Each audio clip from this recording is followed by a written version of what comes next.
All right, we are live. Welcome to the Plastic Posse live broadcast here on March 4th. Tonight, I am joined by all of my illustrious co-hosts and a special guest. So I'm just going to go around the room for a quick introduction and to check in on everybody, and then we're going to jump into getting to know our special guest. So Scott, how you doing tonight? Doing good. Well, it's Friday, which is great. I got to tell you, though, I'm really distracted. Looking forward to next week over in Denver at Commies Fest, but super excited to talk to our guest tonight. So doing good. So I know Scott won't mention it, but today is his 21st birthday. So, Happy birthday, Scott. Oh, thank you. Thank you very much. So going around the room, let's check in over at our ally over on the other side of the pond. Ivan, how you doing tonight, buddy? I'm good. I'm cold. Just finished work. Got the attire ready for this special episode. Is that your special jumper? This is a shirt. Oh, you don't have a fancy name for that? Does he have lounge trousers on underneath? No, just in shorts tonight. I wonder why I'm cold. Nice. So TJ, how's it going? It's going good. A little tired from work, but I'm all right. What's on the printer tonight? Nothing. I spent the afternoon right after I got home from work later than usual and cleared out the vat because I had the resin get stuck to the bottom. So then I dried it, wiped it down, just kind of let it dry, let all the alcohol evaporate off. So I might throw something on there before I go to bed tonight. Nice. I have my Boba Fett. She's going, or he, I guess, but it's a sweet machine, I tell you. I can't wait to use it more, and I'm kind of mad I took a week to start it, but but I got the wash and cure station going. It's all good. So maybe I'll have a birthday present for Scott when he shows up. Sweet. And last but certainly not least, Doug, Scott's neighbor. How you doing over in Utah? Oh, I'm good.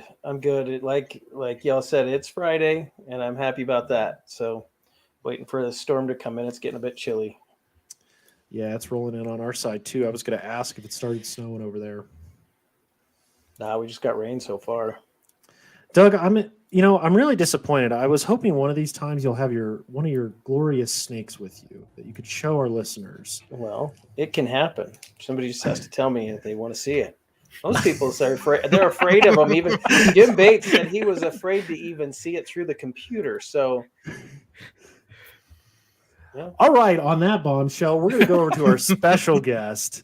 He is the head of marketing for Tamiya USA. We are really privileged that he's taken the time to speak with us tonight from California. Fred Medel, how are you tonight? I'm doing well. Thank you. Hey, so Fred. Howdy. So, Fred, can you tell us a little bit about yourself? So I'm the head of marketing for Tamiya USA. Actually, today's kind of a momentous day. Today, I celebrated 25 years to the day being with Tamiya America. Oh, congratulations. Yeah. That's awesome. Yeah, thank you. So we had a little celebration today at work. Actually, it was kind of a twofold celebration. A, my 25 years, and B, their office is back together. During COVID, we kind of did the whole work from home thing. We did a hybrid thing for a little bit, but we've been back at it for the last 6 months until, Omicron showed its ugly head. But now with everything seeming to kind of, be on a better not schedule, but turn, we kind of got together for lunch and, exactly. So yeah, 25 years with Tamiya, head the marketing. And I also oversee our customer service department. I have 2 guys in that department that are really great to deal with our customers on one-on-one, via the phone, via email. So yeah, my job is quite fun. That's awesome. So, since you mentioned your awesome anniversary, maybe we'll just jump in right there and talk about your career at Tamiya USA, if you wouldn't mind. Looking back 25 years, I'd be really curious, and I'm sure a lot of listeners would. How do you even get involved with a company like Tamiya? Well, interesting enough. So I grew up in Los Angeles, and during my college years, I started working at a hobby shop. a local hobby shop. But when I turned 19, 20 years old or so. So having worked retail, I got to know a lot about the hobby. I was into hobbies, building models, into radio control car stuff. So what got me into Tamiya was actually winning one of their radio control car race events. So back in 1996, they had a national event where I won the nationals along with 3 other people in different categories. And one of the cool things that Tamiya America was doing was those winners won a trip to Japan. And so they paid your expenses to go to Japan, go compete at the World Championships, where you got to meet other participants that won in Germany, Great Britain, different parts of Asia. So during that trip and during that journey, I recall our escort taking us to like a typical Japanese hobby shop. And one of the ones they took us to was one that had 2 big sections. On the left side of the door was all the plastic model stuff. On the right side of the door was all the radio control stuff. So I've heard of this shop. So it was really cool for me to go in for the first time. So immediately I go to the left where all the plastic model stuff was. And our escort goes, no. You're not interested in that stuff. All the RC stuff's over here. I go, no. I actually built models long before I even discovered radio control cars. So they're like, what? That doesn't make any sense. Because our customer base doesn't do both. They do one or the other. I go, well, maybe I'm just weird. So yeah, it was really cool for me to see all the Japanese, esoteric brands, because before, the only way I was exposed to seeing a lot of the Japanese, esoteric brands was through magazines like this. Yeah, Hobby Japan. Yep. Yeah, I was a big collector of this magazine back when I worked in a hobby store. So, shortly thereafter, when they discovered I, not only knew radio control products and plastic models, about 3 months after I came back, they said, hey, we have an entry-level position at Tamiya America. Would you be interested? And I was at a point in my life where I needed to kind of change course to what I was doing. So I thought, that might be kind of an interesting thing to do. And I started off in the customer service department.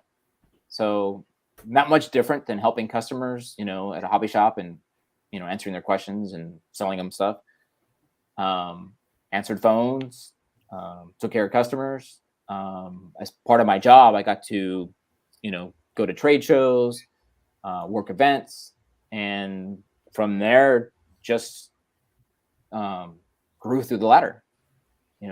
I got promoted to running the customer service department.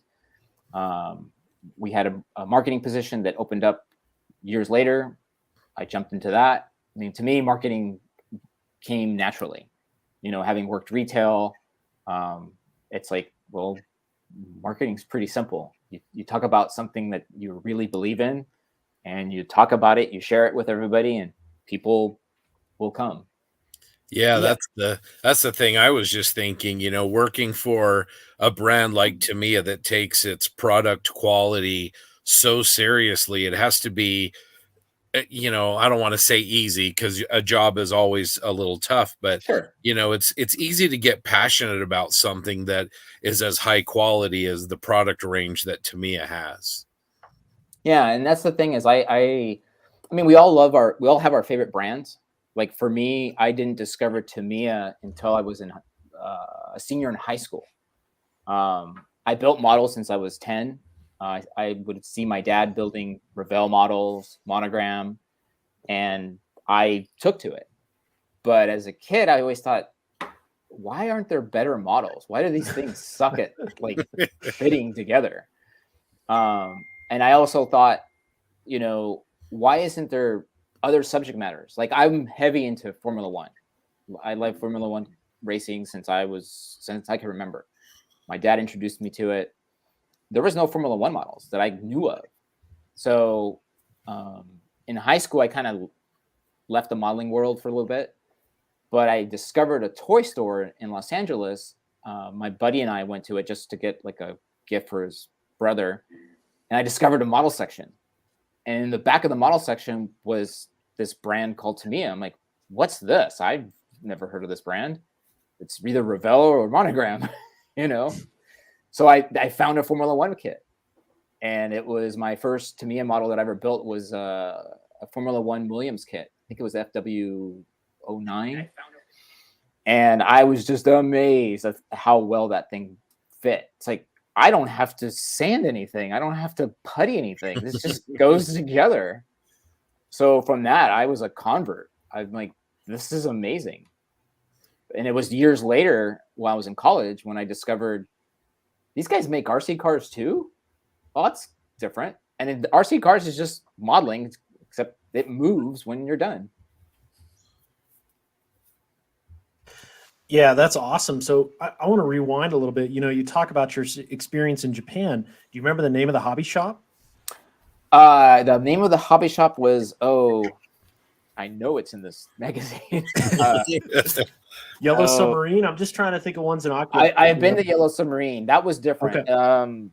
Oh my God, it escapes me.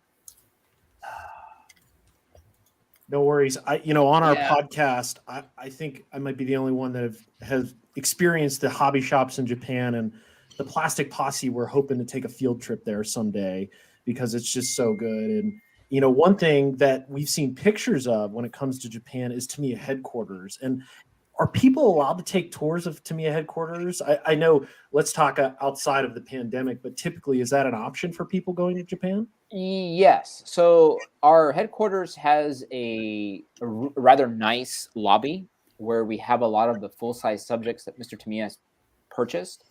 So for example, we have a Tyrrell 6-wheeler that's sitting in the lobby. We have a Formula One Lotus 102D, a couple Porsches, motorcycles. So people are allowed to check out the museum, but it's there's actual schedule on their website that says when you can go. So yeah, and as far as the tours go, like they won't show you like the mold stuff, of course, too closely. Yeah, I've seen it, but they kind of, but yeah, they do tours. That's awesome. Now for Tamiya USA, is your headquarters in the LA region? So Tamiya USA was incorporated in 1989 by Mr. M. Tamiya, and they bought land in Aliso Viejo, California, which is right next to Irvine/Laguna Beach. And they built a 75,000 square foot facility in which they did marketing, sales, customer service, and warehousing. In 2006, we had a restructure of the company in which we sold that property and changed the dynamic of the company to where we work inside of an office over here in Irvine, and we outsourced the warehousing to an TL company in Los Angeles, closer to the ports. Gotcha. So when that shift happened with the company, is that kind of when the TamiyaCon for USA kind of faded away?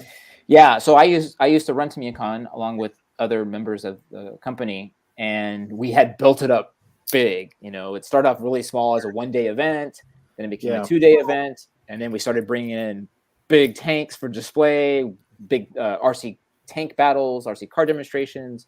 The modeling thing, the contest got bigger, and then after the restructure, that went away because we used that facility to do the event.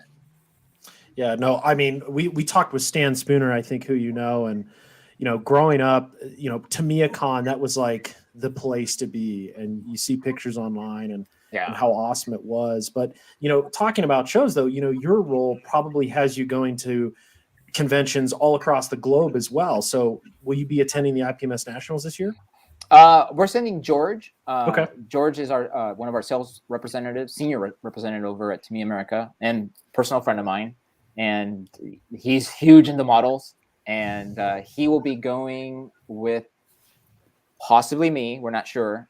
Or we have a new sales rep who hasn't been to an IPMS Nationals yet, and he's like really eager to go. Nice. So so at least two of us will be going. That's awesome. So I guess going back to your role at Tamiya USA, and co-host, please feel free to jump in. I know I'm monopolizing the conversation, but I love the business aspect of the hobby. And if you could, shed some more light on that, with your role within Tamiya USA, how do you find yourself, I guess, do you conduct customer research? Walk us through kind of like your main goal in the marketing department for Tamiya USA. Well, as the marketing guy, I wear a lot of hats, Mm-hmm. and it's all tied to marketing. A lot of it is forecasting new product development that Tamiya is working on, how to best send the message to people. So, for example, we send the message through like magazines like IPMS Journal, Fine Scale. More and more we're starting to do more of the influencers. So as far as research, we just jump on the forums. Yeah. You jump on the forums, and now more than ever, you jump on YouTube.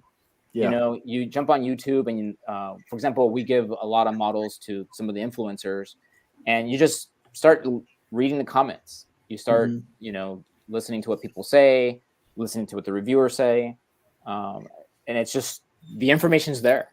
You just grab it, interpret it. I also think you're kind of in a unique situation where anything Tamiya puts out, your brand is so strong that the modeling community understands that when you release a kit, you've done your research and you've done your engineering, and I think that really speaks volume to the quality of your models. And I'll be honest, any 135th scale tank you put out, I'm going to buy. You could literally make the most esoteric or most common vehicle ever known to mankind, and I'm probably going to buy it because I know it will be a joy to build. And I think my co-host would agree. And that's the biggest challenge, is there's so many subjects we can do, and there's so much untapped other genres that we can tap to. We probably get more requests than there is time to design and develop. For example, something can take almost a year to 2 years to develop. And then sometimes some of the things we want to do, it's like, well, the way we develop things, sometimes we may not have access to certain information. Right. Let's say we wanted to do a model of, we want to do a Los Angeles class submarine. Tamiya may go to the people who manufacture that and say, so we need the engineering drawings to this thing. They're going to be like, what? So, we go measure things. Yep. So, for example, George and I were involved with the P-38, the first version, the FG, going over to the Chino Air Museum, which is like a 30-minute drive with the designers, and just watching those guys photograph the thing for like the next 8 hours. So yeah, I mean, the amount of research is daunting, but the designers in Japan are so talented that by the time it gets to you guys, it's like, okay, I like the classic saying goes, you just shake it, put some glue in it, and there it is. That's right. So I'd love to go back. You mentioned the timeline, 1 to 2 years, and I'd love to expand on it because this is something that I don't have insight into. Is talking through the timeline and maybe some of the major steps as well, as much as you can say, of course. But let's go from maybe just an idea of a subject to a kit in someone's hand. What does that process look like, and potentially how long does it take?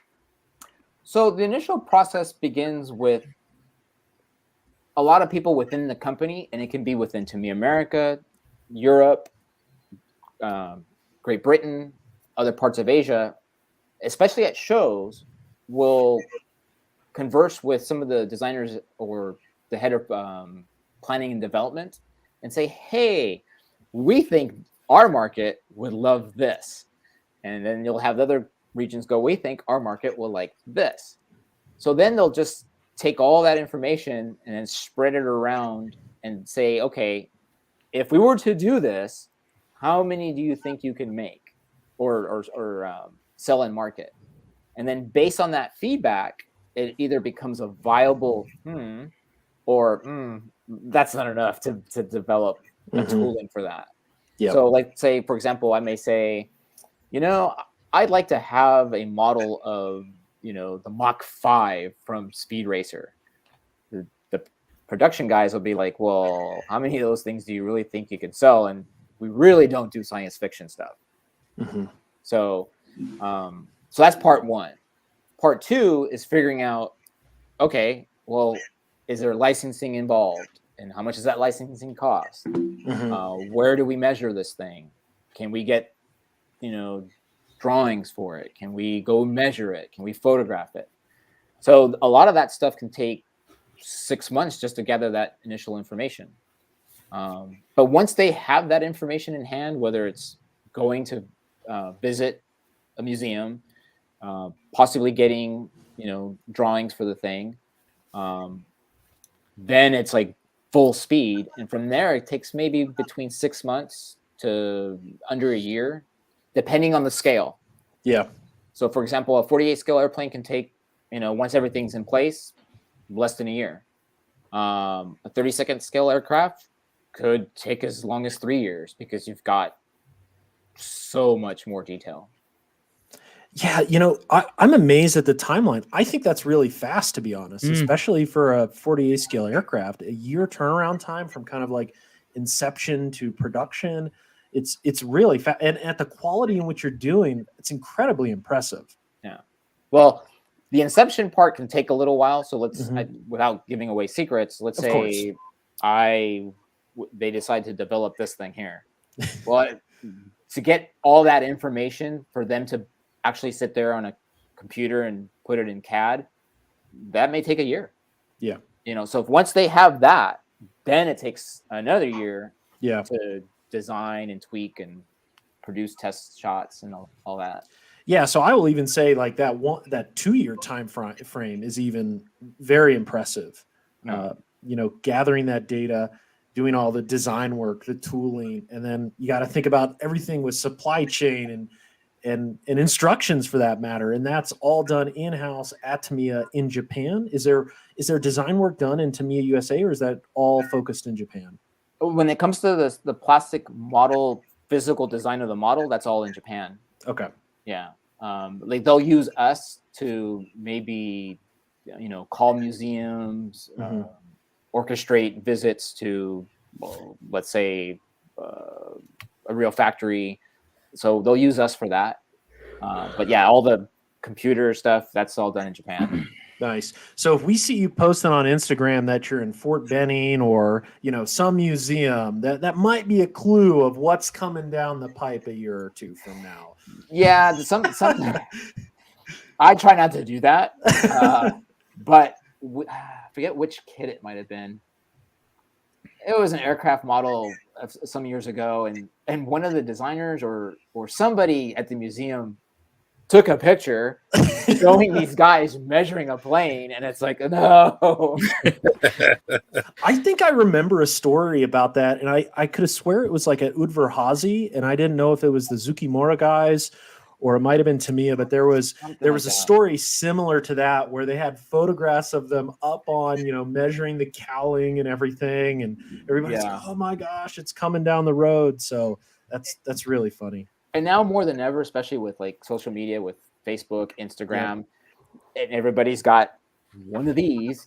It's so fast to go. You run to, let's say you run into a janitor that's like a modeler and goes, hey, why are they measuring? And that's how you go ask a question. Hey, who are you? Oh, I work with Tamiya. The jig is up. Light up Facebook and the rest. You have to, do you send George out on subterfuge missions to throw modelers off the case? That would be the most ultimate April Fool's joke, is to send George to let's say, I don't know, Area 51, and he's measuring a UFO. It's like, wait a minute, what's he doing? Oh, that's funny. No. Yeah, that's really cool. So, with Tamiya USA as well, you go to trade shows, you go to modeling events, are you collecting feedback at the show as well and taking that into account when absolutely. Cool. Absolutely. Usually we'll have like a survey. I know George has been doing the survey since he's been going. I used to do the surveys when I would go to the IPMS Nationals a lot. And yeah, we'll collect data like, you know, what do people want? And you usually find a theme, you know, like some years, like everybody seems to want X, and then other years they seem to want Y. So yeah, like the P38, awesome. Going back to your earlier question, the P38, the first FG, was developed from inception of like the idea to the kit, I believe in a little over a year, if I'm not mistaken. Wow. Yeah, because Mr. Tamiya got really excited once he found the pitch was interesting. Some things, the stars align, and sometimes they don't.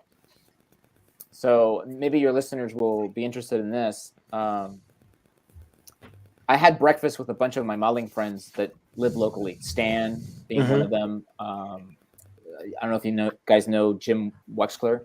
Oh yeah, fantastic armor modeler. Yeah, all around modeler. Yeah, no, Jim's like one of my guys that I'm like, oh my god, I wish I could paint like that. And he paints so fast and like, okay. And some other friends. And I happened to ask the question, so what plane do you guys think we could do that hasn't been done that would be popular? And some planes were thrown around, but at the end they're like, well, you know, P-38. And I'm like, okay, I know the P-38, but why? Other people make it. And they're like, yeah, but they all suck. Yeah. Oh, I shouldn't say that.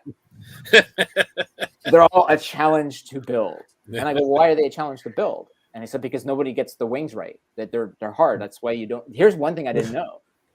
You don't see them often at IPMS shows or contests. And I'm like, well, why is that? He goes, because the first thing the judges will do is they'll measure the, how do I word this?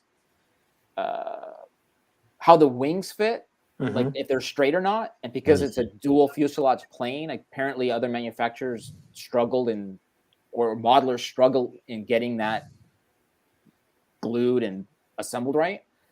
So, oh, that's interesting.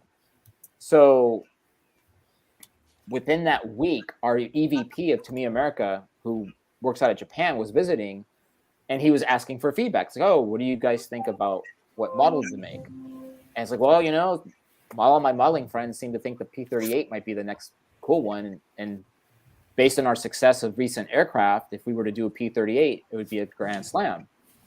So because Chino is so close to us, he went and checked out the real one over at the Chino Air Museum. Planes of Fame, pictures. Yeah, Planes of Fame. Took pictures, went back to Japan, gave that feedback to Mr. Tamiya.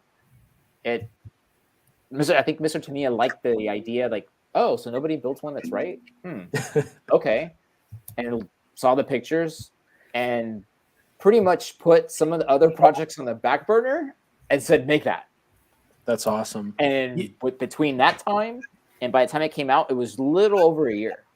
That's impressive. I remember the Chattanooga Nationals back. I believe it was 2019 when you guys gave away the white boxes. Yeah. That was a feeding frenzy. Let me tell you, I have never seen such an aggressive horde of grown men around an object in my entire life. And, you know. Yeah, Doug and I, sorry, JB, Doug and I have been literally dreaming about a Tamiya 148 scale P-38 for what, Doug, 25 years? Yeah. I built one of the competition P-38s in the 90s, and it wasn't a bad kit, but man, those wings were so weak. They just wanted to, I mean, they held their shape, but if you had to be super careful because they would flex and they would give and they would split at the seams just because they weren't well designed. Yeah. And that's the thing is, like, I'm not an aircraft builder. I admire aircraft, and I just saw the test shots and like how the thing goes together and how it lines up the wings. I'm like, oh my God, that's pretty genius. You know? So yeah, I'm glad everybody liked it. Yeah, it was a big hit. And, you know, speaking of, you know, potential new big hits, you know, in 2022, you guys have had some awesome releases, you know, the KV2 and the M18 Hellcat, which I'm about to, you know, rent a Zodiac and go find it in the Pacific. But, you know, I think us Americans are chomping at the bit for them. Can you talk a little bit about those subjects? Sure. So the Hellcat is delayed, as you guys know. It's available in other markets. And the reason why it's delayed is because our, as you know, we are having, well, everybody seems to be having shipping issues, and we're not prone to it. So yeah, our container still not here. And I know a lot of guys like Marcus Nichols from Tamiya Model Magazine. I guess he's made a lot of comments about like this is the best armor kit he's ever built as far as like fit. He thinks it's amazing. And now my modeling friends who have my direct numbers, like, where is it? Like, oh God. So, but it is finally, it's closer to being here. It's supposed to be here within the next couple weeks, sometime in March. Awesome. So, even, I don't know if you guys follow Andy's hobby headquarters. Oh yeah. Yeah. We send him kits, he's such a, like, no nonsense kind of guy. Is like, here's the kit, here's the review, here's how you build it. And he's like, so I got the sample, but where's my kits? Well, his pre-order's been sold out, and I think he opened up another round and it's sold out as well. So I miss both goes. It's an awesome vehicle. I can't wait to see it in physical form. But yeah, our friend Darren over at the Model Geeks podcast has a sample. TJ tried to steal it from him. I don't think it was successful. But we've seen Brett Green's work. His build for the M18 was just published in his mag just recently. So everyone has been echoing the sentiments of Marcus, where it's a simply fantastic kit. It looks like you just pulled out a sprue of some sort. You have to be careful with that. Well, George just reminded me in the chat. He's like, test shots. So this is George's test shot.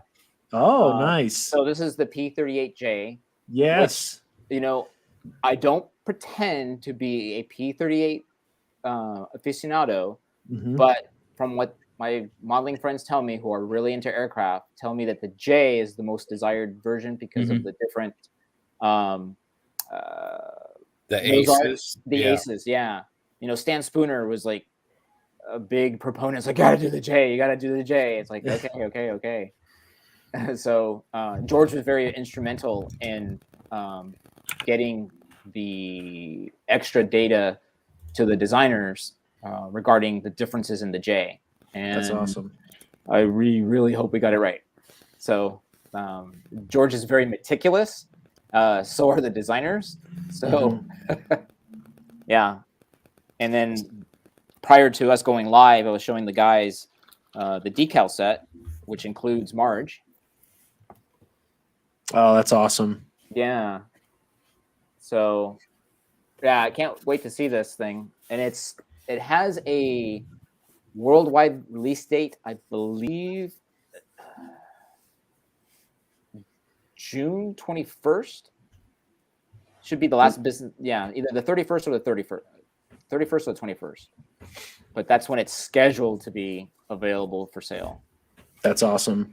So, you mentioned the decal sheet there. I'm assuming the development process and choosing color schemes is kind of along the same lines of choosing of the vehicle to start, where you look at kind of iconic examples, or, can you walk us through that? Maybe how you choose the subjects within the kit itself, or the markings, that is. Usually from what I've noticed is the designers will have markings in mind, and then they'll ask, depending on the, where the real subjects lie. Like, for example, on the P38, they asked us, well, which markings, this is what we're thinking. And so we give them feedback. It's like, well, yeah, that one's cool, but this one would be better because of, it shot down way more planes than this guy. Or there's a better restoration version of this one that people can look at than this one where who knows where it's at. Yeah. So, yeah, they get feedback from different sources, us, the UK, wherever it's going to be sold, they'll ask. That's cool. One of the questions I have as well is, if you can maybe speak to it, is what is Tamiya's most popular release of all time? If anything? Of anything. I think from the Panther A, which is rudimentary, all the way up to like the 30-second scale spit that just came out. I'd be curious to know, Or you can pick a recent example. I just curious on what is popular with people from around the globe, for that matter. Well, I'm not privy to like how many sales of any particular subject, for example, in the UK. Yeah, that we don't share that information. I mean, they won't share that with us, just like I won't share sales information with them. Right. But Tamiya Japan knows how many were sold to the respective regions. I can only speak for us. The most popular airplane kit, for example, in recent years is the P-38, followed very closely by the Phantom, which I'll give George a lot of credit. George has been screaming Phantom 48 scale till I want to go stop. But he was right. That thing came out. But I got to know a lot about the P-38. That I'm like, I think it's going to be neck and neck between those two, and they're really close.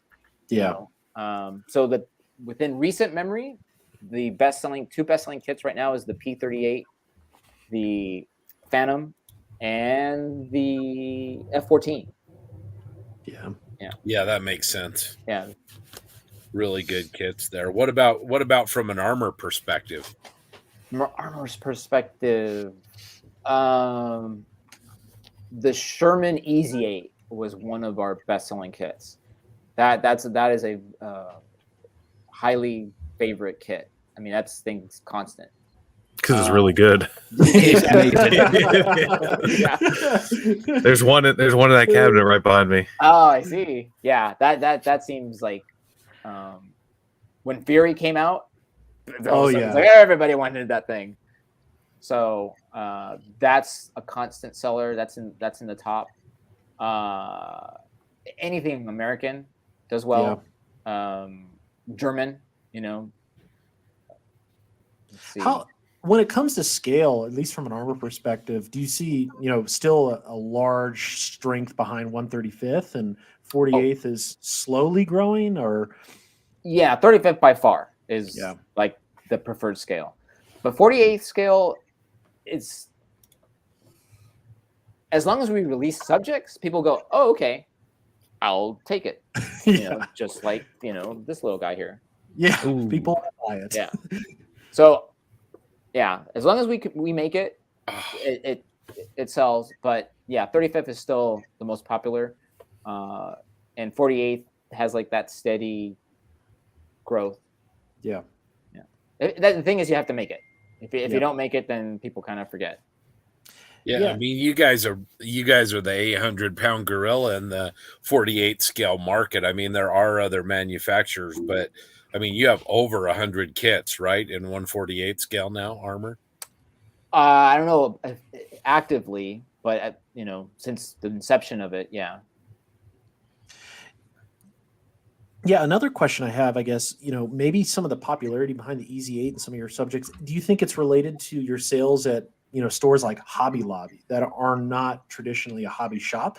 Do you see that market growing where, whether it be a new hobbyist or grandma or anyone, do you find that market is strong as well outside of your traditional hobby shop markets? The thing with Hobby Lobby is it does give us access to people who may not normally go to a hobby shop, but they're kind of price conscious. Right. So something, let's say, what's a good example? Like a P-38 there, which has kind of a higher retail price tag than, let's say, a monogram version of it. The Hobby Lobby won't touch it. Right. It's just they're very price conscious type of store, and which is fine. But it does, there are certain older military kits that they do carry, and that does expose people to the brand, which is good for us.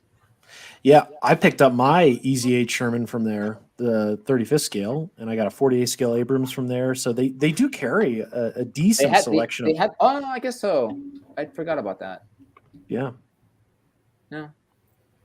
And they still got the Walker Bulldog, the classic Walker Yeah, Bulldog, the classic 251 Hanomag, the Panther A, the stalwarts of the armor modeling Yeah, world. they seem to like the Walker Bulldog. It's so funny.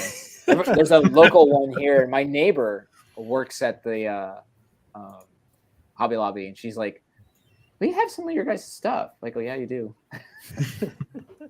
Well, it's good. I mean, it's easy for beginners to start with. I mean, I've even built a Walker Bulldog. I think almost every modeler has that, and the Panther A.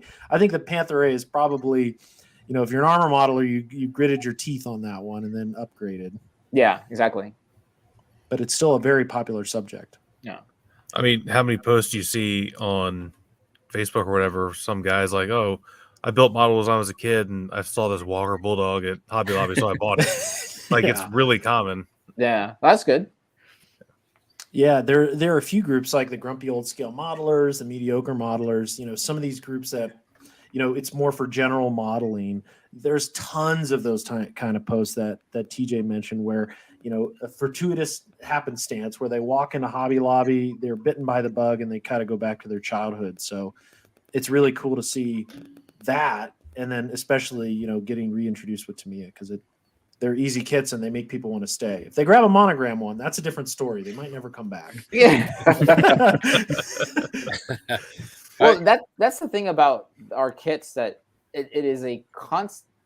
Ever since I worked at a shop, it is a constant thing where people will get into something and they'll pick usually something that's inexpensive, and it can be a monogram, it can be a tester's kit, and they'll come back and, "Oh, well, that was okay, but what's the next step?" And you give them a Tamiya kit, and they're like, "Oh my god!" They're like, how did I even start there?" It's like, well, but you're paying more, for that, and it goes to the engineering and the time it takes to do it right. Yeah. Yeah, I was going to ask that. I mean, we've kind of talked about how you select the subject, but on Tamiya kits, I think the customer experience, and what I mean by that is the fabled Tamiya engineering of, like, on the P38, you've got round metal steel marbles that are engineered into the booms to provide the perfect amount of weight so it doesn't sit on its tail. And then also, you mentioned earlier the engineering that went into making that wing be correct to the aircraft and work across that. So, how big of a part of each new project is that? Because, your kits are engineered unlike really any other kits that I've built for the modeler's experience. So the motto for the designers and for Mr. Tamiya is to give modelers a rewarding experience, the most rewarding experience. And part of that is the less frustrating you make the kit process build, the better. So the engineers will sit there and go, "Okay, this is going to be a challenge to get this to match with this, so that, when you get to build it, it makes sense to paint it maybe at this point, or build it or paint it at this point." So they sit there and they're just racking their brain because they're modelers. They know the challenges, and so that's their motto, is like, how do we make this rewarding so that you want to go back and go through that fun experience again? They don't want you, like, there was a period where people fell into that trap. The more parts, the better. The more parts that the kit has, the more fun I'm going to have. And then, I don't even mention the brand. You had so many parts in this kit that I started hearing feedback like, "Yeah, the thing has 1,000 parts, but the way it goes together makes no sense, and it's not fun." So they would just put that project to the side. So parts count became a big thing where, more parts count, the more fun I'm going to have. And now it's like, no, just give me a parts count that makes sense to where I can build, paint, move on. Yeah, it makes total sense. I mean, a perfect example is your new Mark IV, your Panzer IV-D. It's a gorgeous kit. I had Dragon's kit, but like you said, it has 1,000 parts. The instructions, I feel like half of them don't even tell you where to put stuff, but it's that experience that I built Dragon before. It's a brand that, for some models, it's great, But when I look at, if I have a choice, there's no question. It's Tamiya, because I know what I'm getting. It's easy, it's straightforward. Like you said, it's logical, it's fun, and it gets you easily from cracking open the box to starting to lay paint in a very, easy sequential manner that an advanced modeler can do and detail up, or, your average modeler can just grab and have at it and have fun. Yeah. And that's the thing, is if you make it so that, the person doesn't want to progress through the kit, then you've lost that customer. Right. You lost that hobbyist, you lost the modeler. So that's one of the key things that the designers strive for. Is like, how do we get this thing so that it rewards you instead of frustrate you? Yeah. So I'm going to ask a basic question, and it's a question that always comes up online. It's people, when they say the hobby is dying, you are an industry professional. I would love, and we would love to hear your opinion on maybe the outlook of the hobby, and maybe the focus is on the U.S. market because that's what you're responsible for. But we'd love to have your insight, if possible, into that type of question that we routinely see. So a lot of people say the hobby's dying because they're continually comparing it to what it was like in the 70s and early 80s, where kids, young adults, full adults had less distractions in life. Once you introduced video games, once you introduced social media, once you introduced just more things to occupy your mind, it did take away from, hobbies. It took away from modeling, especially. So that's why people keep comparing it, especially a lot of the guys in their 70s, now are comparing it to that era. And if you compare it to that era, okay, sure. But it's a different era now. And the way so it's not dying, in my opinion. It's what is going to keep it going is subject matter. So, for example, we're known for doing military, aircraft, ship, and vehicle. And our motto is, it has to have some kind of meaning. Like, well, why would we make this? Well, that happens to be one of the most, pardon my French, badass tanks from World War II. You did not want to come up against one of those things. So there's a history behind it. There's a history behind a P-38. But new modelers, do they know that stuff? Are they learning about that stuff in school? Maybe yes, maybe no. I notice it at shows. It's let's say you have 200 guys in the modeling room, that are in the vendor room. So those 100 guys, you'll see maybe 2 or 3 kids that are really into it. It's like, oh, that's a Sherman, that's a Tiger. But that you're going to need more to sustain the hobby. So I think the biggest challenge for any model company is to make subjects that are relevant to the times.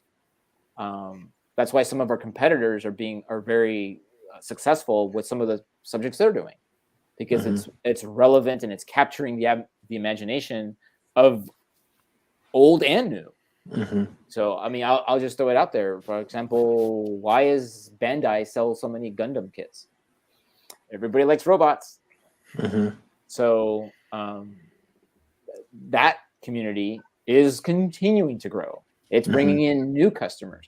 What's cool about that is it kind of works harmoniously with us. Some kid may build a Gundam kit and then see, oh, you know what? I might want to build a car. Do they make cars? No, they don't make cars. But Tamiya does. And they may migrate over to Tamiya. They've gotten that experience over here with brand X. Now they go over here to brand Y that makes different subject matter. Yeah, that's a really good point. And a data point for that, Scott and I were at a show 2 weeks ago in Seattle, and one of the gentlemen there was a big Gundam builder, big sci-fi, but, he had a conversation with me, and he was talking about, I love sci-fi, I love all this, but, I'm thinking about jumping into armor, and it's like, just buy a Tamiya kit. Just go there. That's where you want to start. And so you hit the nail on the head where, they might be your competitor, but they're also complementary in a case in terms of that subject matter diversity and bringing, crossing the barriers between, historical and fictional stuff. So that's really cool to hear that insight. Yeah, I mean, we kind of work in conjunction without like physically like shaking hands and going, "Hey, you do this, you do that." No, it all works together. The success of one helps the success of another. For sure. I'm going to ask one more thing, and then I swear I'll be quiet because I've talked a lot. One of our listeners posted, Stephen Reed, when is Tamiya going to revisit the T34 and 35th scale?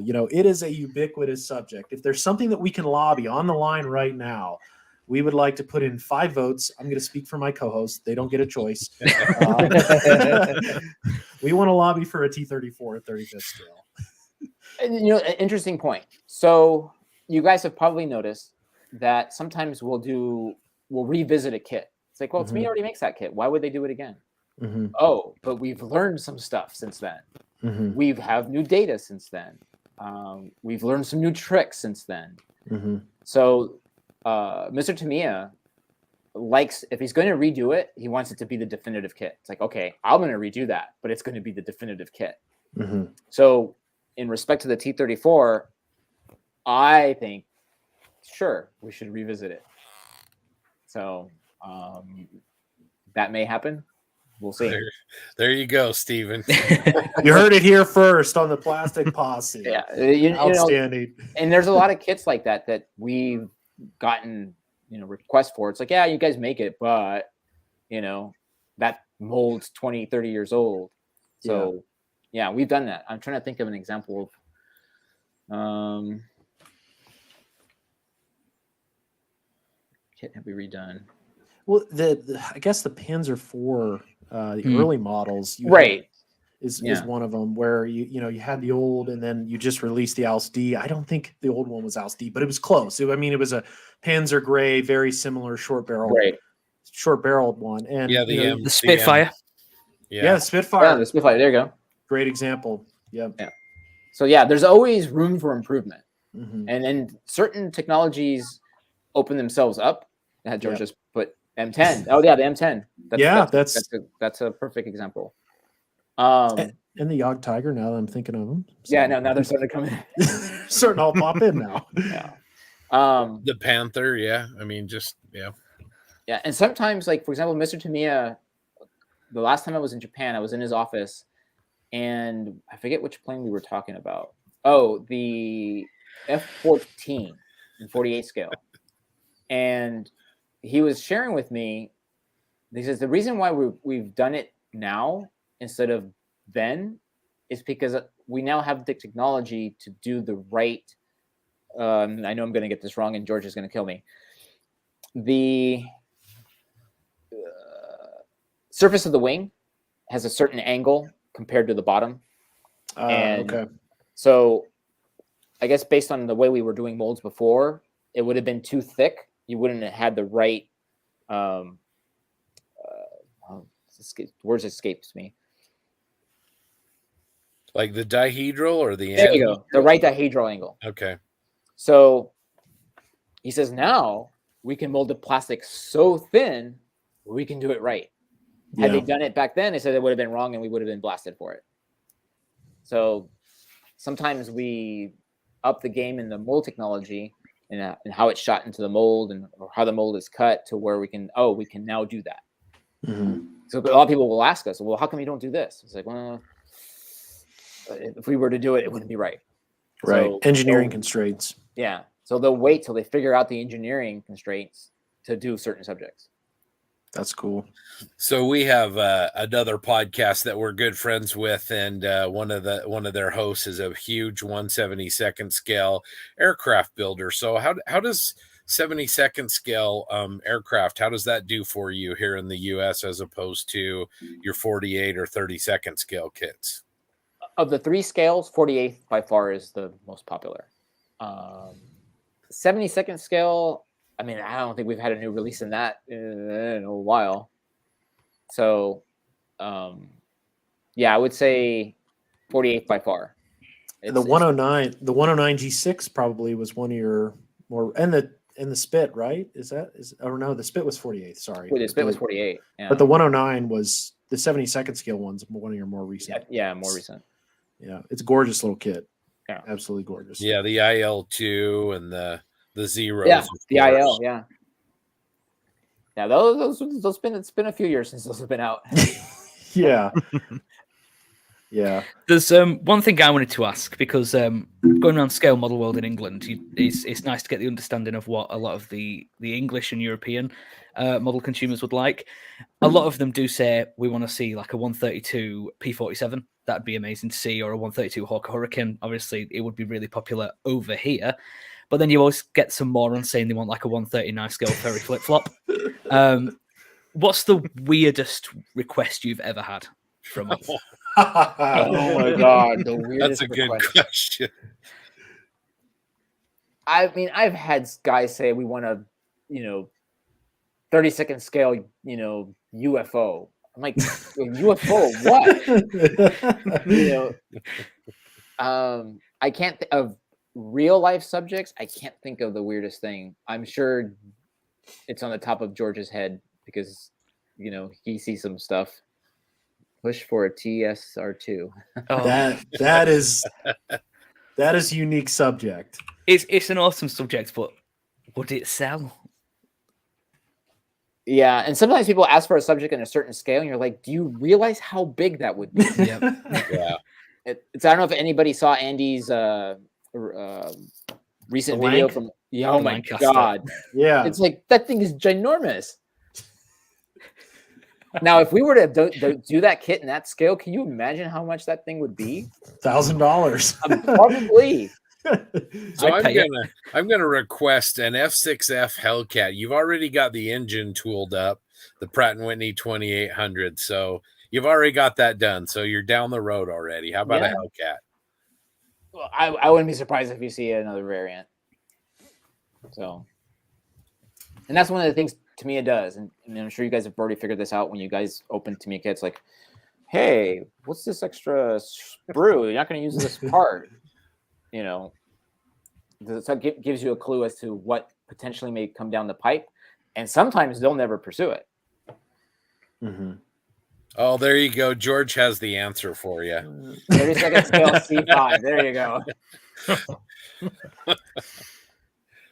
So we've got Jet here who wants you to build some American muscle cars, some Mustangs and GTOs. What do you think about that? Actually, that is like usually every year around this time, we give our wish list to Japan, and muscle cars are always on there.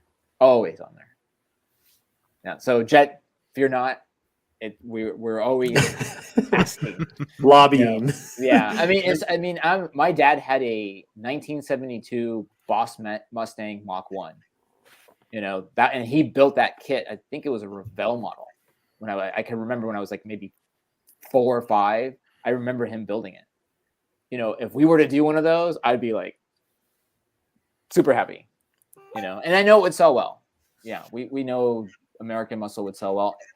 The drawback would be, would the American muscle car modeling community accept it's going to be more? Yeah. It's not going to be a $15 kit. It's not going to be a $20 kit. It's going to be a $60 kit.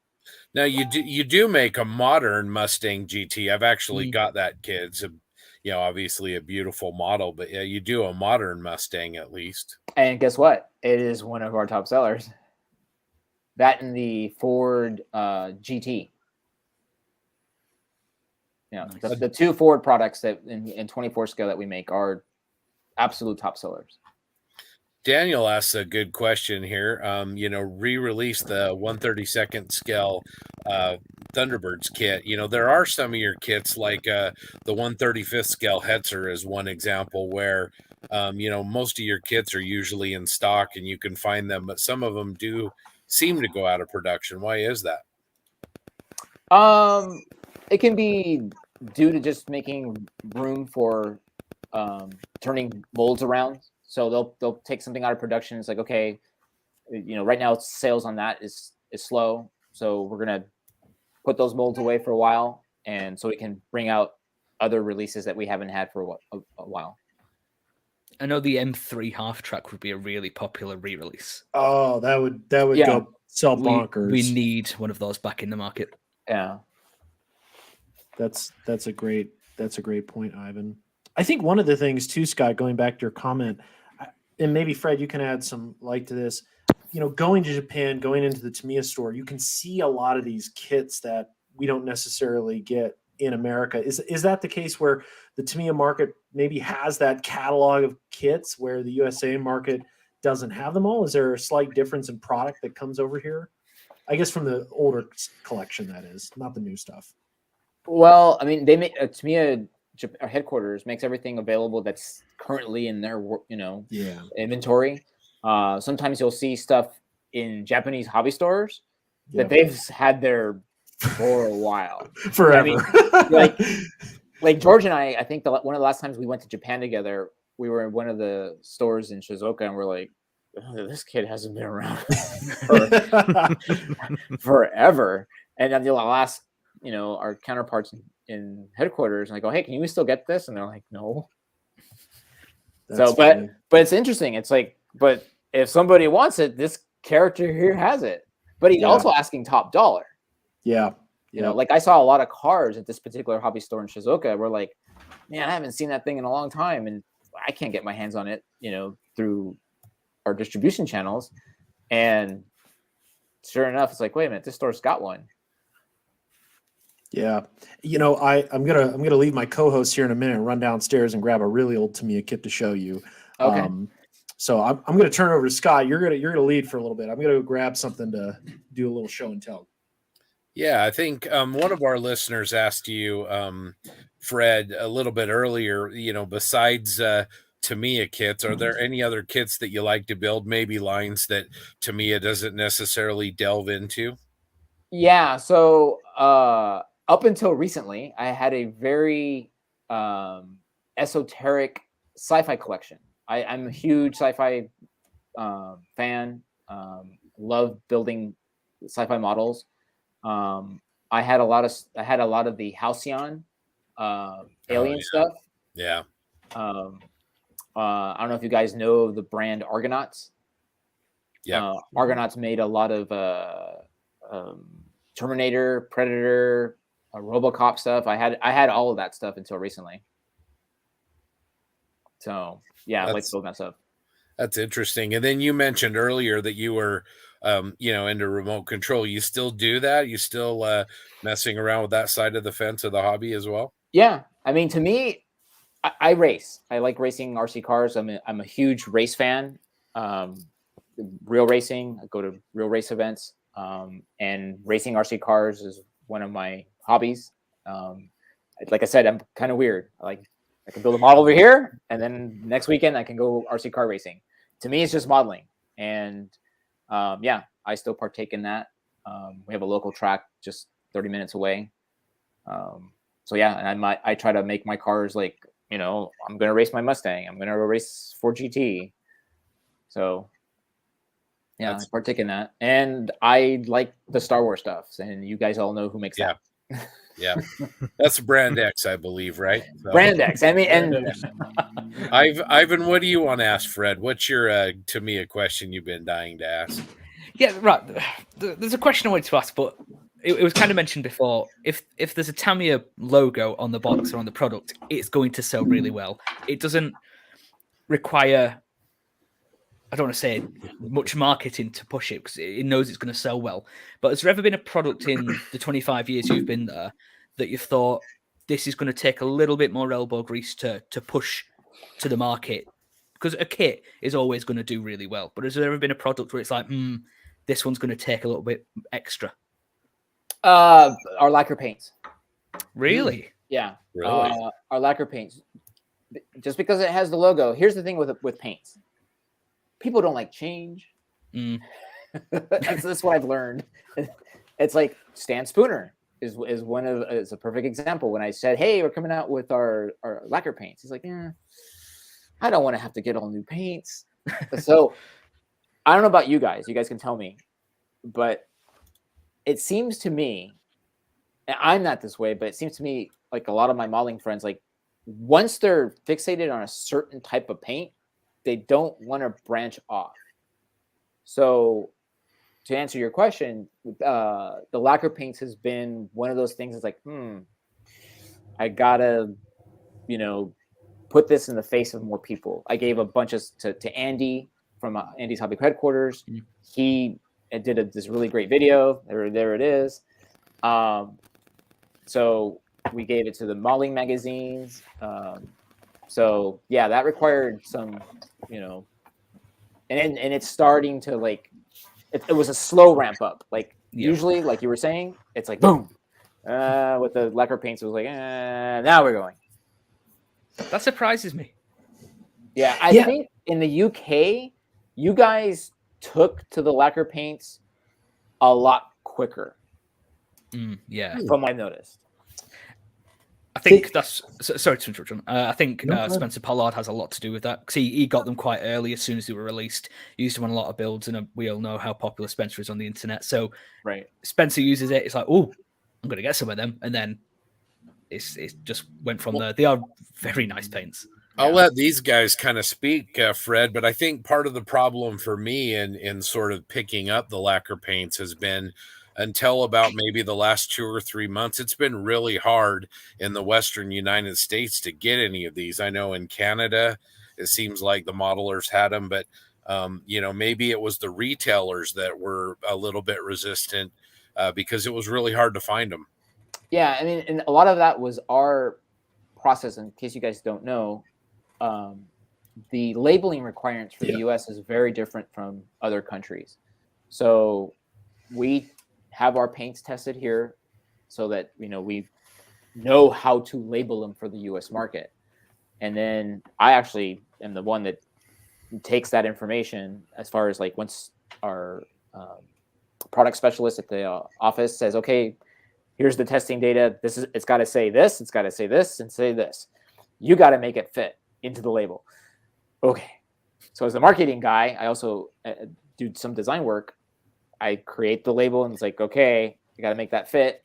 We get those files to Japan, and then they produce a US specific version that has our label.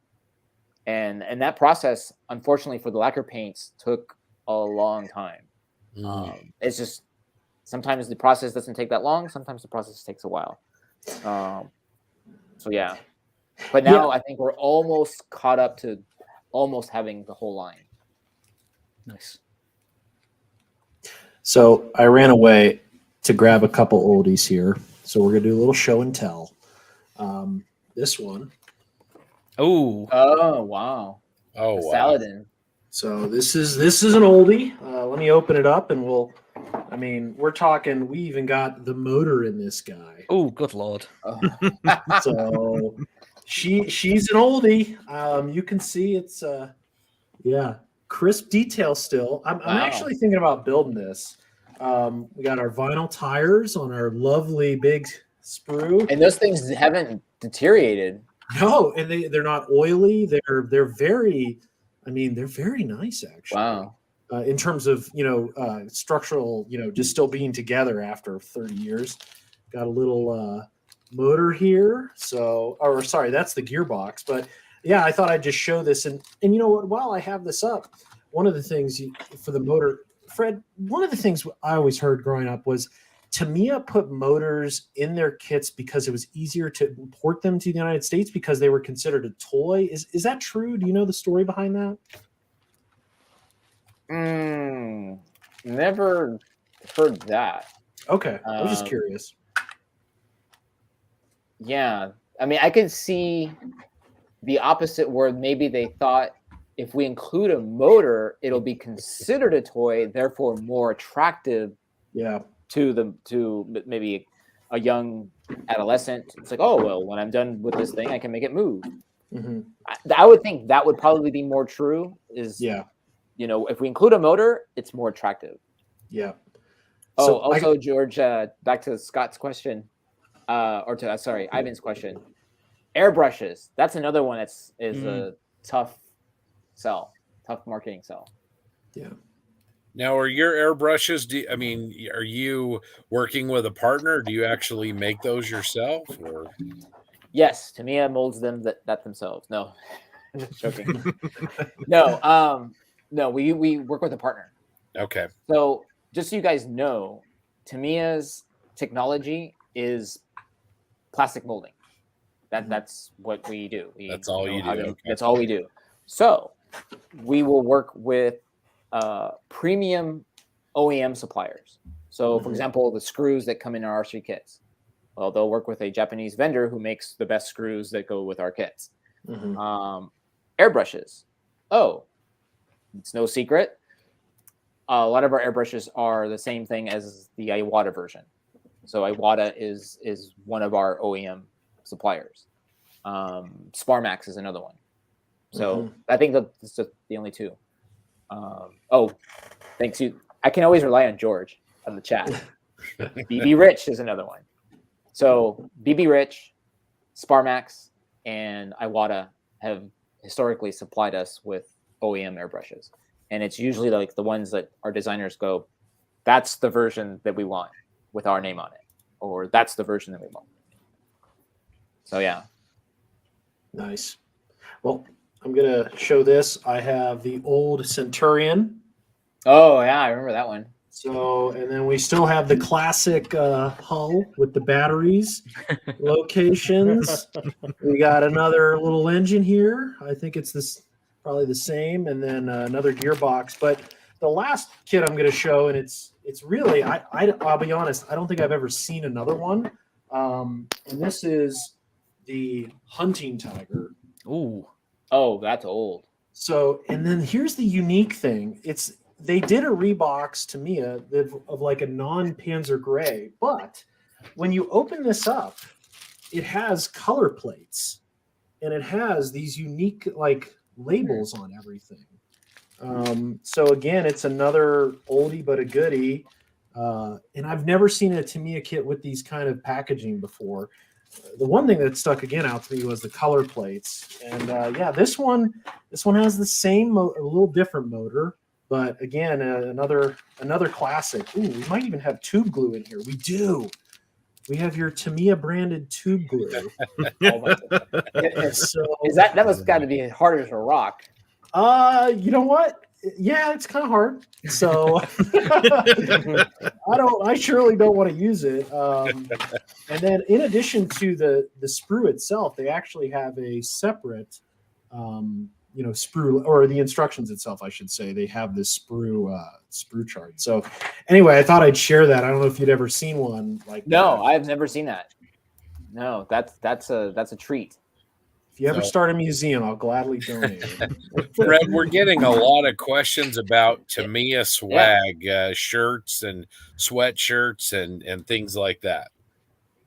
You know, we get a lot of requests for that. That's something that we can definitely do. I have internal sweatshirts that we use for like giveaways and prizes. But if you guys want that stuff for sale on our website, we can definitely start doing that again. So if you guys will proudly wear a hoodie that has a Tamiya logo on it, I will make it. I got one on right now.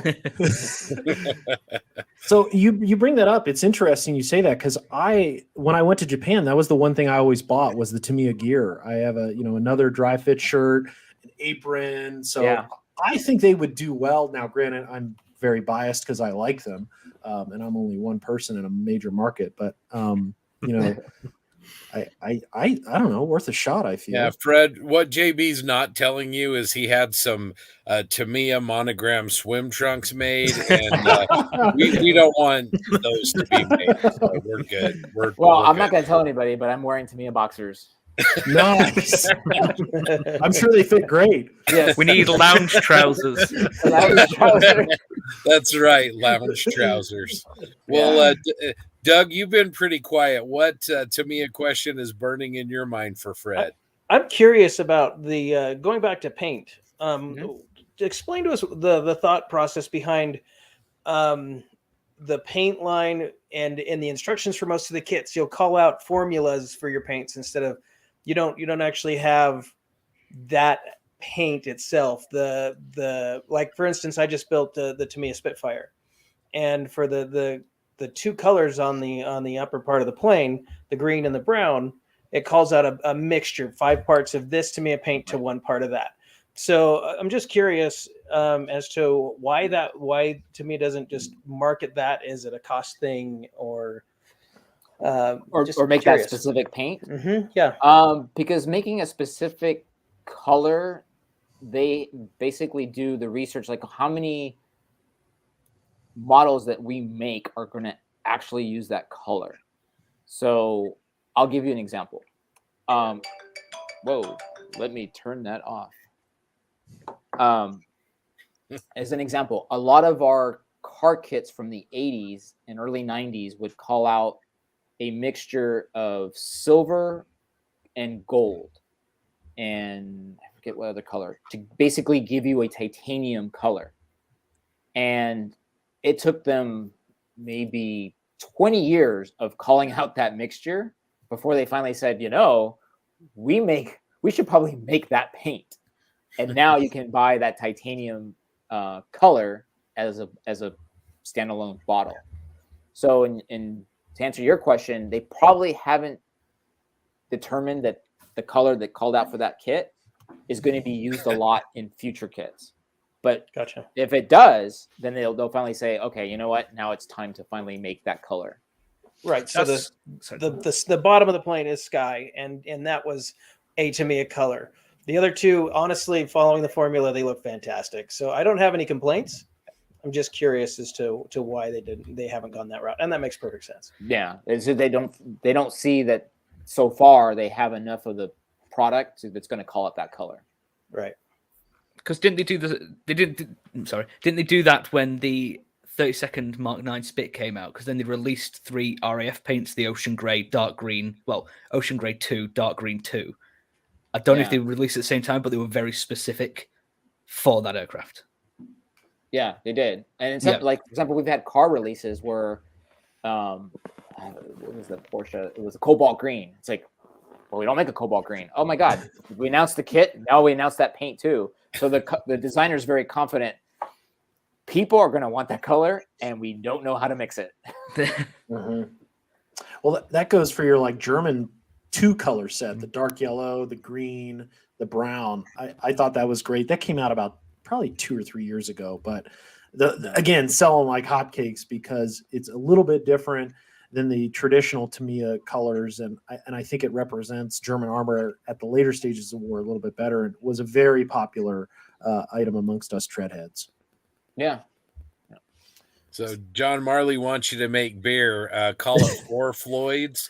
There's a company, I don't know if you know this, there's a company in the eastern U.S. called 3 Floyds, and they're marketing beer in a container that has a logo that looks suspiciously like yours. I've seen that. Beer. Yeah. I forget who pointed it out to me, and they're like, hey, Fred, you guys need to sue these guys. I'm like, it's beer. I don't know. It's not like they're making Tamiya bottle beer. It kind of looks like our logo, but yeah.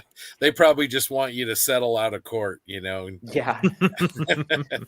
A previous viewer mentioned making more figures. Yeah. So I'll give you guys a little background into our figures. You guys have probably noticed that a lot of our figures are a lot better than they were even 5 years ago. Tamiya's molds for making figures has gotten a lot better, and then we're using 3D scanning to give us the base. So, fun fact, yours truly is on the Stewart. I'm the Stewart figure. Oh, I've painted him. So, about 4 years ago, I was at the Shizuoka Hobby Show, and myself and the sales supervisor at the time, one of the designers says, Fred, come here. I'm like, what? I'm about to go into a meeting. He goes, no. This will only take like 10 minutes. I go, okay. So myself and the sales supervisor are going in this conference room, and they had like this scanner, and they're like, "Okay, sit still. We're gonna scan your face." I'm like, "For what?" He goes, "We're gonna use you as a figure, possibly." So I'm like, "Okay." So they scanned me, and they scanned our sales supervisor, and the first kit to use my face was the steward. That's awesome. That's really cool. Yeah. And they'll scan different people. They'll scan guys from the UK, Yep. Guys from the Hobby Company Unlimited, guys from the German agents. So it's like, oh my God, this is pretty funny. Yeah, one of the modelers I know, he's from Germany. He was scanned, and I think he's in the WESP kit. Okay. But it's just that's really cool. That's like what we all want. You're immortalized. I'm immortalized. Ivan's painted you. You're in my cupboard. I actually had Mr. Tamiya sign. I got that kit, and he was visiting the US. I was like, "Oh, Mr. Tamiya, can you sign this?" He goes, "Really? You're gonna put it on eBay?" I go, "No, I'm not gonna put it on eBay. It's for me." That's awesome. Looks like we've got requests. Somebody wants 1/35th scale figures of Ivan. No, you don't. that will be a lot of plastic. And in your lounge trousers.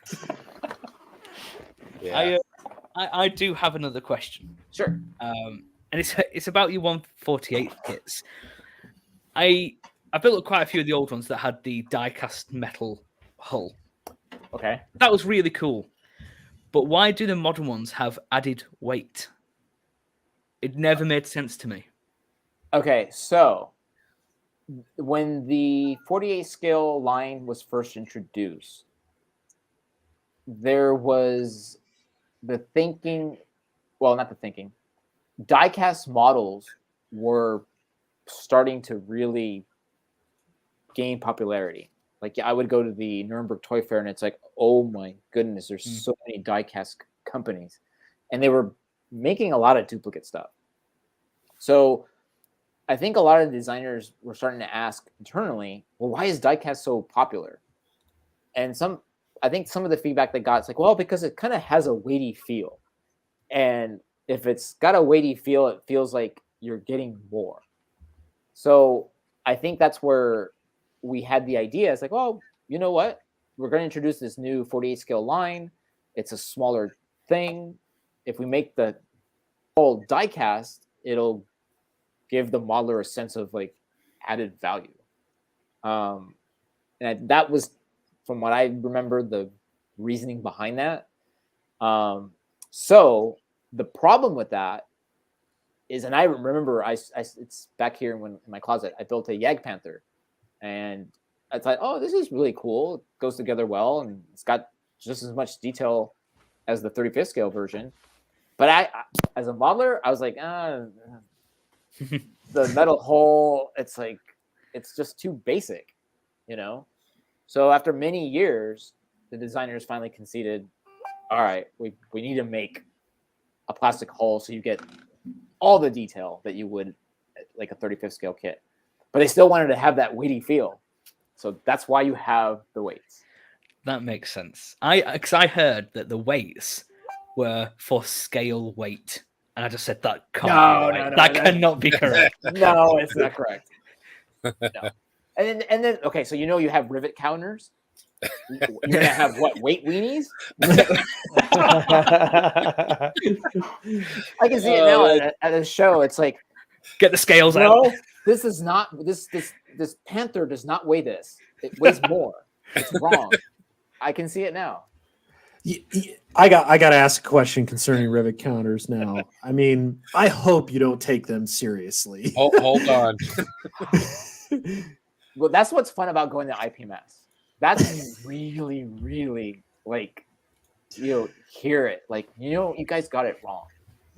Oh, really? Okay. Well, do tell. It's like this, wing on the P-38's got 37 rivets going over here through this dihedral. And like, have you seen the plane? Do you know that maybe when they were being built, they weren't built by robots, they were built by humans. Maybe that one that we measured had one more rivet in it, possibly. So no, we don't we take them seriously, because of course sometimes some people have called us out on something that's wrong, and we'll go, ooh, yeah, you know what? They're kind of right. The Glosser Meteor, anybody? Remember that one? Yeah, they did a 2-pack with the V1 as well, I think. Yeah. Well, there's a reason why that one was wrong. The one we looked at, we didn't know was a reconstruction of 2 different versions. And it's like, duh, we didn't know that. So when we found out, the correction came out like that. Yeah. So, but you know, believe it or not, the RC car guys have become just as bad. Interesting. Because in radio control right now, scale is in. Like the more scale you make an RC car, the better. And if we get something that's not right, those guys will be like, you know what? No, that car doesn't have independent suspension in the front. It's got a solid axle. And it's like, oh my God, you guys are just as bad as the modelers. That's hilarious. Yeah. So TJ, what Tamiya question do you have burning to ask Fred? I'm wholly unprepared, to be honest with you. Well, I don't actually have one. I wanted to ask you, and I don't know if you can answer because it might be like the secret sauce here. But one thing I've always admired about Tamiya kits, from the first one I ever built, which, by the way, my first Tamiya kit was the old Merkava 1 tank kit. That just totally changed my thinking about scale modeling. But the quality of the plastic is always top notch. It's always that exact perfect blend of not too hard and brittle and not too soft and rubbery and kind of prone to warping. So I mean, is that something you guys sort of pay extra attention to, because it just seems like it's always perfect on your products? Yeah, absolutely. So for example, at Tamiya headquarters, there's actually a room where they have the pellets, and the pellets are clear, and it only takes, like, I don't know, maybe a dozen pellets of color to change the clear into the color. So Tamiya does a lot of test shots. So they'll do a mold, they'll mix the pellets, and they'll do a test shot to see how the plastic comes out, to see if they need to adjust, the mixture, and then also go back to the mold and see if they need to hand finish. And that's another thing I don't know if you guys know, but all our molds are hand finished. Oh, yeah. So they'll cut the mold with a CNC machine, and they'll do a test shot, and then they look at the test shot and they go, okay, we need to fix that, we need to fix this. And they don't go back into the machine and do that. A guy comes out with special tools and starts sending away. Wow. Yeah. Wow. So yeah, by the time it gets in your guys' hand, that mold has been heavily massaged by these. Not mine personally, but by somebody who knows. So, I mean, in this era of CNC tooling and design, it's still that human craftsmanship that really kind of sets your products apart. Absolutely. And that's done in both the scale modeling products and the radio control car kits, and even our little mini four-wheel drive racers. Those molds are, especially all the new molds, are hand finished. That's why that adds to the length of the development time, because they can spend a month, testing, shooting. That's awesome. Yeah. So I'm going to swing back on a topic that I don't know if we discussed, and I'm sorry if I was away for it, but the enamel paint line of Tamiya. That's another line that I want to try, but they're incredibly hard to find in the States. Yeah, we don't import them. That's what I was going to say. I don't think they're here. No, we don't import them. I mean, I know the savvy modeler can find a way to get them through, overseas Asian markets, overseas markets. Yeah. But yeah, we don't import them. is it along the same lines as kind of the lacquer line where, there's regulations around the actual paint chemistry itself, or is it more the market might not bear this new product? Well, I think the market would bear it, but we don't offer all the same amount of colors in the enamel. Like, I don't think we've developed a new enamel color in a while, if memory serves. It would require a different type of testing. Because it's an enamel-based product, the labeling would be different. So there would be a while before we could really bring them in. Yeah, no, I was just curious. And to be honest, I was probably going to use it for weathering anyway. And I think your panel liners and, your weathering, solutions, the ancillary products, I think those have done very well for Tamiya. I certainly have them. And they make it easy. And I think that was a great product move a couple of years ago. Yeah, what's funny too is like people have been mixing their own for years. Like, one of my modeling friends said, "Oh, just take Turpenoid and take Winsor Newton black or amber and just mix it yourself." I was like, I hate doing that, but we were shocked. Like, oh my God, you just make it for people, and we're not the only ones. Other companies make their versions of it. And the beauty of it is it crosses over to other brands. All the Gundam guys, love using it because it's like, just build a kit and weather away. Yeah, and another example for that, my in-laws, they just got into hobby, over the Christmas break because they were quarantined with us. So we went to Hobby Lobby, picked up a Gundam, and then they're like, "Man, I want to weather it." I'm like, "Well, let's just use my Tamiya panel liner. This is very straightforward and simple." And boom, what do they buy when they get back to Minneapolis? Tamiya panel liner. Yeah, the panel line stuff is done really, really well. Yeah. And then the flesh color too is really good for figures. I saw that on display at the IPMS Nats. I think it was Chattanooga, maybe. Yeah, I think that's when we first introduced it. Yeah, and it was another really cool product to make a somewhat tedious task more straightforward. So I just thought it was a really good move. Rick got a question here. You want to take it, Scott? Yeah, Rick Lawler wants to know, you mentioned you scanning to capture assets, including yourself. Any plans to expand to 3D printing of products and accessories? I don't foresee that at the moment, but we do use 3D printing to do prototypes, but mostly in RC.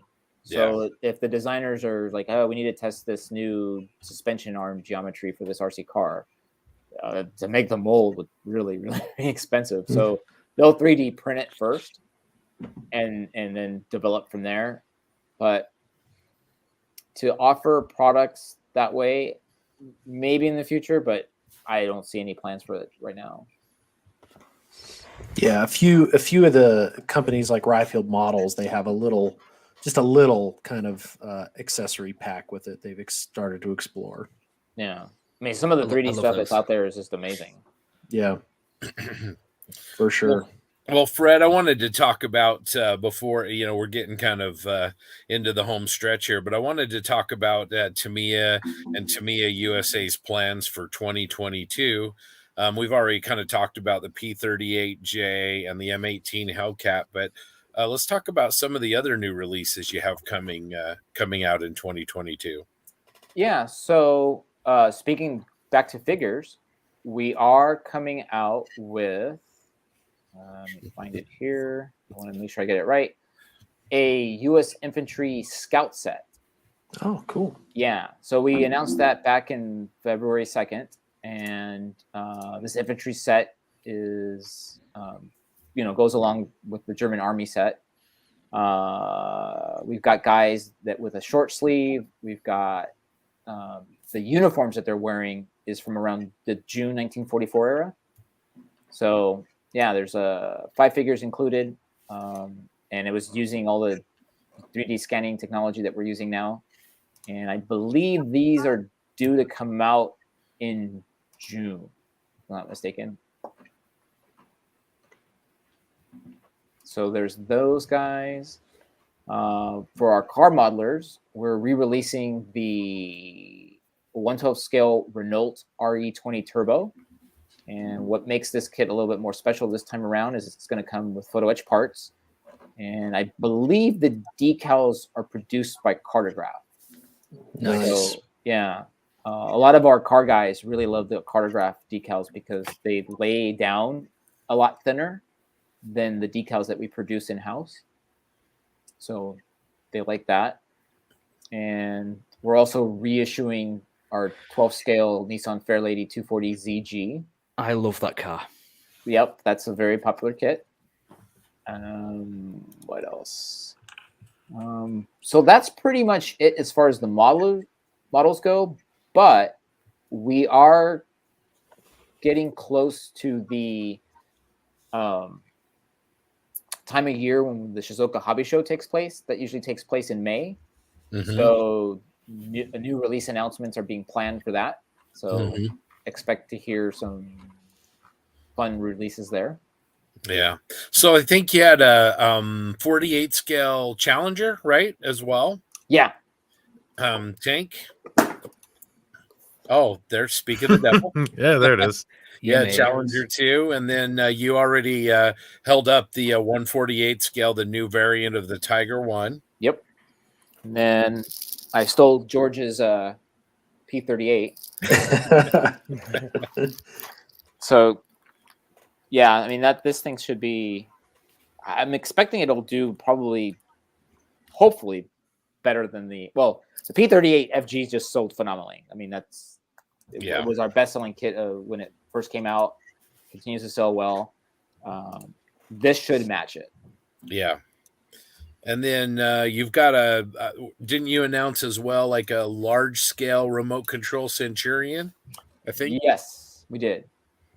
Our 16 scale tanks have been popular since we reintroduced them back in 2000 with the Tiger 1. And since then, every release seems to be very popular. I think our most popular kit in recent years has been the M1 Abrams. Oh, okay. Yeah. Pretty. All right. And then we sort of touched on it earlier. There'll be a couple of people, it sounds like, from Tamiya USA at IPMS Nationals. Yes. Any other events that you've got locked down or that you're hoping to attend where modelers can meet you guys and take a look at some of your products? For those of you guys who live in the Southern California area, we are partnering up with or sponsoring a local show. It's called Sprue Fest. Yeah. I'm sure you've heard Stan talk about it. It's being put on by one of the local stores here, Brookhurst Hobbies in Garden Grove. We've been sponsoring that event for the last 3 or 4 years. Unfortunately, due to COVID, the last 2 years were kind of a bust. Something about, nobody wanting to get together. So that is supposed to be taking place. I believe the tentative date is April 30th. Awesome. So George and I will be there. We'll have, the kits that I showed you on display.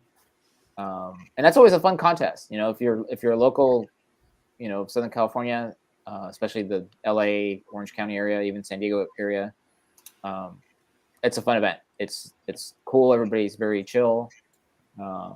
They use I think a hybrid amps judging. Okay. Which some people seem to like. Some people, I guess, want the IPMS way. It's always fun to see like debates. It's like, well, how should you judge a contest? Yeah, that's a whole nother live stream. Yeah, exactly. I like the Tamiya way. Yeah. Oh, Mr. man. Tamiya would fly in, and he's like, I would sit there with a pad and paper, and he would go around and go, that one, that one, that one.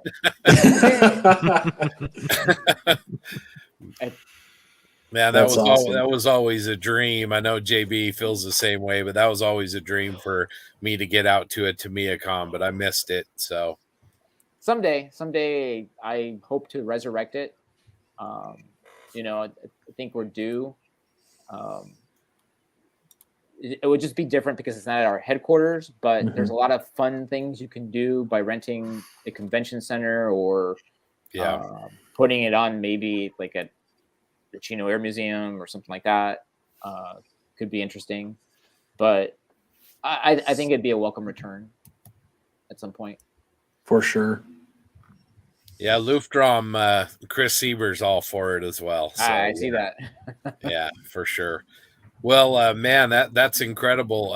It's been awesome to hear kind of all about Tamiya USA and Tamiya products. Obviously, we're all big fans as consumers. I think you guys are doing an awful lot of terrific stuff, right? And I can't speak for anybody else, but I'm really looking forward to getting my hands on that new KV2 and some of your new releases you've got coming out. Yeah, thank you. Yeah, this should be a lot of fun. And we just cross our fingers that these containers become more consistent. Yes. Yes, exactly. Yeah. Exactly. All right, awesome. Well, anybody else have any questions for Fred? Well, Fred, I just want to thank you again for taking the time to talk to us. Awesome insight into Tamiya USA, product development. I think our listeners will definitely appreciate your insights that we really can't find anywhere else. So, just again, thank you so much for your time. Oh, you guys are welcome. I'm happy to do it. It was a lot of fun. And we hope to see your counterparts in Omaha because we will all be there. That's good to hear. Oh, hey, is Ivan going? Yep. He is. Yes, he is. Interesting. Are you bringing Marcus with you? Funnily enough, I spoke to him about this the other night. He said he was going to try and stick a plane ticket on the company credit card. Outstanding. Yeah, I can't remember. As I'm typing to his boss right now. Now he's not coming. Marcus, who? That's fun. I like poking fun at Marcus. He's fun. He is. Yeah. I'll give you a fun Marcus story if you guys want to hear it. Yeah. Absolutely. Oh yeah, we need dirt. One of the last times that I think I saw him in Shizuoka, he was paired with a different group of like Tamiya agents, and myself and I think it was George. We were paired with a different group, and when we would go to dinner, we would go to like really cool Japanese restaurants. And Marcus's group, for whatever reason, they kept taking him to like French, Italian, Chinese, anything but Japanese food, and he was so sad. Like he wanted to sneak away, and he's like, you know what? You guys are going to all the Japanese foods. I want to eat Japanese food. I can eat French at home. So that's awesome. When is I assume you're going to Shizuoka as well this year? It depends. Right now, Japan still has restrictions on who can come into the country, meaning they don't want me there. They have a quarantine. They don't want any foreigners in the country. If is that going to change 2 months from now? Don't know. So if it does and it becomes an easy trip, then I typically would go. And it's been 2 years since I've been. Well, since the pandemic. So we'll see. It's up in the air. Well, hopefully the world cooperates and it happens this year. And I know it's been a few years since you guys had that big 132 announcement. So we're looking forward to see, that and other new releases that you guys have planned. Fred, you've been a gentleman to spend so much time with us tonight. Thanks so much. Open seat here if you ever want it. And thank you. Just really, really appreciate your time. And thanks to George for chatting along with us. Yeah. He took a nap before this thing was going to start. I actually went over because he and I live close to each other. So he had the Challenger at his house. So I'm like, he says, hey, if you want the Challenger, just come over. So I go over there and he's like, I got to take a nap before that thing starts. Nice. Well, thanks to all of you that have been watching on Facebook and YouTube, and these videos will be up on Facebook and our YouTube page as well, so you guys can go back and watch this again and again. Again, thank you, Fred, so much for joining us. It was a great time. Awesome. Thank you guys for having me. Really appreciate it. Thank you. Take care, everybody. Have a great night. Good morning. Good morning.